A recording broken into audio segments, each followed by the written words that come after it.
From special menus to helicopter rides, iba't ibang romantic date ideas ang hatid ng hotels and resorts this Valentine's Day. Ang pagsilip sa Agenda Report ni Cha Lontok. Bukas na ang Valentine's Day at kanya-kanyang gimmick ang malalaking hotel ngayon.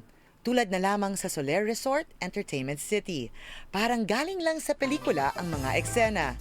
Pwedeng mag 4-course dinner sa poolside ang bawat couple. Kung hindi sapat yan, pwedeng mag-overnight stay sa luxury rooms ng hotel. Sa Bonifacio Global City, may lunch, afternoon tea at dinner sa Shangri-La The Fort. Kung pagkain ang love language mo, pwede kang mag-steak o buffet sa selebrasyon.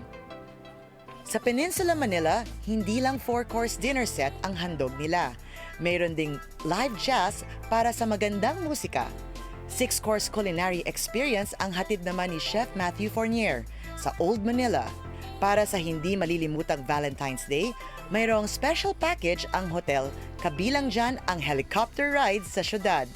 Exclusive dinner at overnight stay na makikita ang skyline. Kung gusto mo naman ng sunset at sea breeze, pwede kang pumunta sa Discovery Coron sa Palawan. Naghanda ang resort ng special menu sa iba't ibang couple para sa seaside setting. Maaari din magkaroon ng day of adventure para ma-enjoy ang katahimikan ng isla.